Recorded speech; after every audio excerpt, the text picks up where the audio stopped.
नमस्कार, सुप्रभात। स्वागत आप सभी का सबरंग कार्यक्रम में। और आज विशेष दिवस है मित्रों, लोहड़ी का पर्व मनाया जा रहा है उत्तर भारत में। और इस पर्व को विविध रूपों में पूरे भारतवर्ष में अलग अलग नामों से मनाया जाता है। रबी फसल की कटाई होती है और ये जो ऋतु है हमारी ठंडी, वो जैसे पूर्ण होने को होती है। इसीलिए लोग इस पर्व को मनाते हैं। अग्निदेव सूर्य देव की आराधना की जाती है और उन्हें शुक्रिया अदा किया जाता है अच्छे फसल के लिए। वास्तव में लोहड़ी को यदि उसका संधि विच्छेद किया जाए तो लकड़ी, ओह, गोहा अर्थात सूखे उपले और डी अर्थात रेवड़ी, इन सब से मिल कर के ये लोहड़ी पर्व बना हुआ है। तो पूरे भारतवर्ष में जहाँ जहाँ अलग अलग रूपों में ये त्यौहार मनाया जा रहा है, तो उन सभी को, आप सभी भाई बहनों को इस पर्व की बहुत बहुत हृदय से मंगल कामनाएँ, शुभकामनाएँ। ये पर्व आपके लिए शुभ शुभ लेकर के आए, ये पर्व आपके जीवन में खुशहाली लेकर आए, ये पर्व आपके जीवन को प्रकाशित कर दे। आइए इन्हीं मंगल कामनाओं के साथ चलते हैं आज के सुंदर सुवाक्य की ओर। ओम शांति। ये मत कहो खुदा से मेरी मुश्किलें बड़ी हैं, मुश्किलों से कह दो मेरा खुदा बड़ा है। मुश्किलें हमें जीवन में बहुत सी उलझने लेकर आती हैं, और अगर आज से हम ये कहना शुरू कर दें कि मुश्किलें मेरे साथ नहीं हैं, लेकिन मेरे साथ तो ईश्वर स्वयं है, परमात्मा मेरे साथ है, तो मुश्किलें भी हमसे दूर हो जाएंगी। सुबह उठते ही कहें कि ईश्वर और खुदा हमारे साथ है और उससे अपनी मुश्किलें दे दें। ओम शांति। मैं ऐसा क्या करूं, मेरे अंतर मन में ऐसा क्या हो, मेरे विचारों में ऐसा क्या हो, मेरे कर्म ऐसे कैसे हों जो हर दिन उत्सव बन जाए। इस पर भी आज हमें ज़रूर विचार करना है। इस सुंदर उत्सव में नाचने गाने के साथ आपका मन और तन हमेशा नृत्य करता रहे और जीवन उत्सव बन जाए। इन्हीं मंगल कामनाओं के साथ आइए चलते हैं अगले सेगमेंट की ओर। ओम शांति। क्या आप जानते हैं कि इमोशनल हीलिंग से हम फिजिकल हीलिंग को प्राप्त कर सकते हैं? यानी जब हम अपने नकारात्मक भावनाओं को सकारात्मक बनाते हैं तो इससे हम शारीरिक स्वास्थ्य को प्राप्त कर सकते हैं। अपनी भावनाओं को पहचानें, उनसे भागे नहीं। नकारात्मक भावनाओं को सकारात्मक बनाने के लिए कुछ टिप्स हम आपको देने जा रहे हैं। सबसे पहले जर्नलिंग, लिखें। एक डायरी लें, एक पेन लें और अपनी भावनाओं को पहचानें और लिखें। ट्रिगर्स को पहचानें, कौन सी भावनाएं किस समय प्रकट होती है, क्या दुख दे के जाती हैं, क्या सिखाने आती हैं, लिखें। दूसरा, जब कभी आपको ऐसा लगे कि आप पर नकारात्मक भावनाएं हावी होने लगी और आप स्वयं से अपनी मदद नहीं कर पा रहे हैं, तो परमात्मा पिता को पुकारें, उनसे सर्व संबंधों से अपना नाता जोड़ें और उनसे अपने दिल की बातों को करें। जी हाँ, जर्नलिंग द्वारा ही लिखें। और एक सिंपल अभ्यास, जब भी कोई भी ऐसी भावना जो दिल को दर्द दे रही हो, दुख दे रही हो, चिंता हो, भय हो, बड़ी हो छोटी हो, गहरी लंबी श्वास लीजिए और धीरे से रिलीज कीजिए। आप पाएंगे कि आपकी भावनाएं परिवर्तित हो गई, श्रेष्ठ हो गई, मन शांत हो गया, बुद्धि स्थिर हो गई। और एक गिलास शीतल जल पिए, पॉज दें, चेंज करें, रुके, मोड़ें और फिर चलें। इससे आपका शारीरिक स्वास्थ्य भी बना रहेगा। आप पाएंगे ना कि जो आपकी छोटी मोटी शारीरिक व्याधियां थीं, जैसे सिर दर्द, पेट दर्द, अपाचन, कमर दर्द, घुटनों की दर्द, नींद ना आना, ये सब दूर हो गई। तो अपनी भावनाओं को सकारात्मक बनाएं, जर्नलिंग करें, परमात्मा पिता के साथ सर्व संबंध निभाएं राजयोग के अभ्यास द्वारा।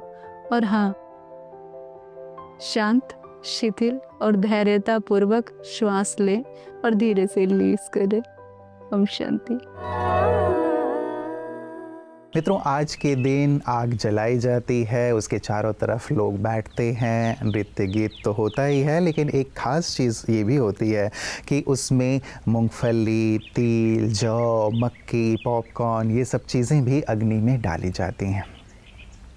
ये सब तो हम उसमें डालें ही अग्नि में, लेकिन उसके साथ साथ मित्रों, क्या कुछ अपने अंदर की ऐसी बुराइयों को भी हम अग्नि में डाल दें जो जल करके पूरी तरह से राख हो जाए, स्वाहा हो जाए? इस पर भी थोड़ा विचार ज़रूर करें। जैसे हमने उत्सव की बात की कि जीवन उत्सव तब बनेगा जब हमारे अंदर की कोई विकृति जो मुझे भी परेशान कर रही है और दूसरे को भी परेशान कर रही है, मसलन मेरा गुस्सा करना, मसलन मेरा दूसरों से जलना, ईर्ष्या का भाव रखना या घृणा का भाव रखना, मसलन मेरा बहुत ज़्यादा ओवर थिंकिंग करना, ये ऐसी आदतें हैं मित्रों जो मेरे सुख चैन को छीनती हैं, जीवन को उत्सव नहीं बनने देती। क्यों ना आज मक्की के साथ, तिल और मूंगफली के साथ साथ इस छोटी सी जो बात है, अवगुण है, उसे भी हम डाल दें ताकि जीवन आनंद से बिल्कुल ही खिल जाए।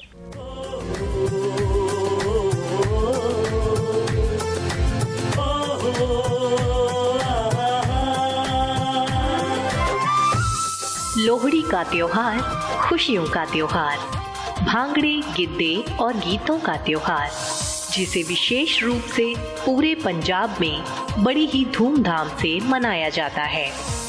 मकर संक्रांति के एक दिन पहले मनाया जाने वाला ये त्योहार 13 जनवरी को ही मनाया जाता है। लोहड़ी पंजाबी संस्कृति का हिस्सा मुगल काल के समय से ही है। हालांकि समय के साथ साथ इसे मनाने के ढंग में काफी अंतर आया है, पर फिर भी पंजाबियत की झलक इस त्योहार में देखते ही बनती है। इसे मनाने को लेकर बहुत सी धारणाएं हैं।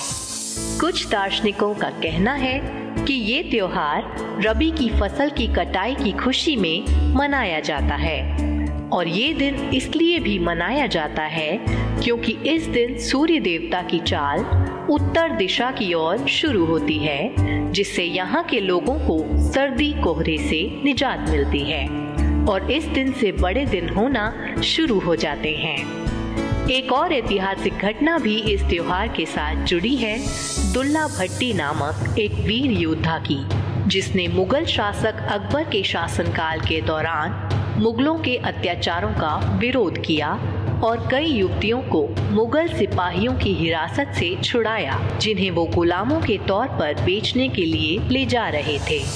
इन लड़कियों में सुंदरी और मुंदरी नामक 2 लड़कियां भी थीं, जिनके माता पिता नहीं थे। कहा जाता है कि दुल्ले भट्टी ने उन लड़कियों का विवाह करवाया, जिस पर लोहड़ी के दिन गाया जाने वाला लोकगीत सुंदर मुंदरिये हो, तेरा कौन बेचारा हो, दुल्ला भट्टी वाला हो, गाकर इस घटना को याद किया जाता है। लोहड़ी की रात लोग अपने गली मोहल्ले में आग जलाकर उसके पास बैठ पाला सेकते हैं। मूंगफली, रेवड़ियां, तिल और गज्जक आपस में बांटी जाती हैं। दिन में युवक पतंगबाजी करके उमंग उत्साह से इस त्योहार को मनाते हैं। मित्रों, अलग अलग जगहों पर, जैसे मैंने प्रारंभ में ही कहा कि लोग अलग अलग नामों से मनाते हैं और सबकी अपनी अपनी रीति रस्म है इस त्यौहार को मनाने की, अलग अलग भावों के साथ, अलग अलग पारंपरिक व्यंजनों के साथ और अलग अलग रीति रिवाजों के साथ। और ये भी हमारी देश की विविधता में एकता की, हमारी विविध संस्कृति की एक ऐसी सुंदरता है जिसे देखने को मन चाहता है और मन प्रफुल्लित होता रहता है। तो आज के दिन खासकर लोहड़ी में मित्रों, जो छोटे बच्चे होते हैं वो घर घर जाते हैं, लोहड़ी के गीत सुनाते हैं और उसके एवज में वहाँ के जो होते हैं गृहस्वामी उन्हें मिठाइयाँ देते हैं, कुछ अन्य सौगातें देते हैं। बच्चों के लिए ये सौगात देना, मिठाइयाँ देना या उन्हें प्रफुल्लित करना हम सब अपना दायित्व समझते हैं। आज ये भी दायित्व हम अपना लें मित्रों कि बच्चों को गढ़ना है, उनके अंदर मूल्यों का बीजारोपण करना है, और यही कार्य कर रहा है हम होंगे कामयाब के माध्यम से ब्रह्मा कुमारीज़ परिवार। इस कार्यक्रम के माध्यम से मित्रों बच्चों में कैसे मूल्यों के बीज बोए जा सकते हैं, कैसे उन्हें भविष्य के लिए तैयार किया जा सकता है, उन्हीं बातों पर विशेष चर्चा होती है। आइए देखते हैं हम होंगे कामयाब में आज की खास बात। हम होंगे कामयाब सबकी नजरों में, बदल देंगे चीजें अपनी खबरों में, हर दिल की उम्मीद हम पूरा करेंगे, हर कदम आगे बढ़ते रहेंगे।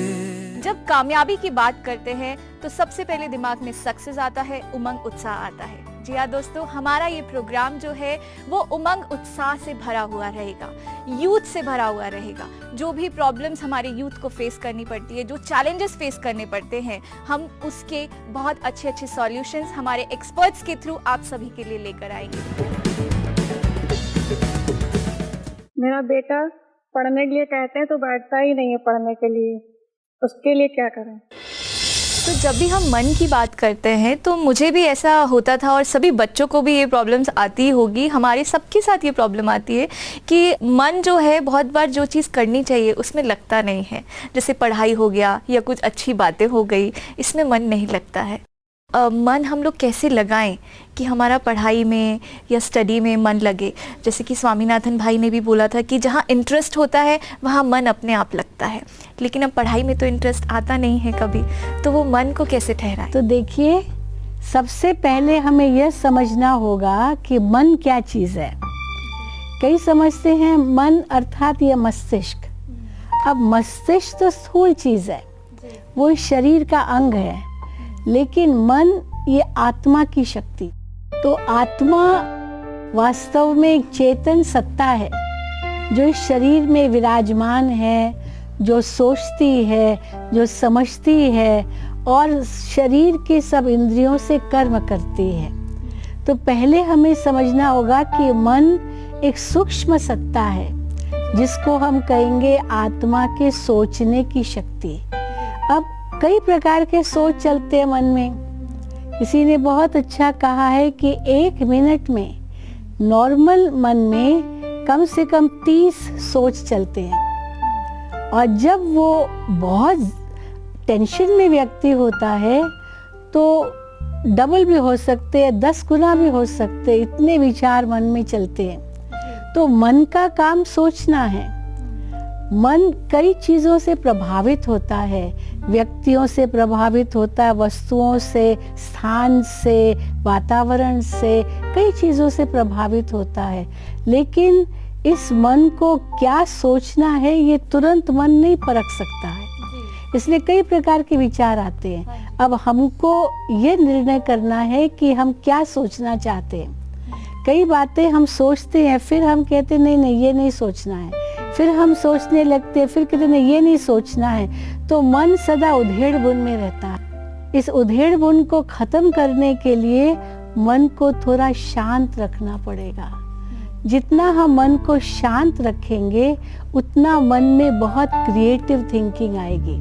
क्या होता है कि हम वो क्रिएटिव थिंकिंग नहीं कर पाते, कारण कि मन बहुत चंचल है, बहुत चीज़ों से आकर्षित हो जाता है। परंतु अगर हमें ये कला आ जाए कि मन को कैसे हम शांत रखें, तो वो क्रिएटिव विचार जो मन में आएंगे उसके आधार से हमारी मेमोरी बहुत शार्प हो सकती है।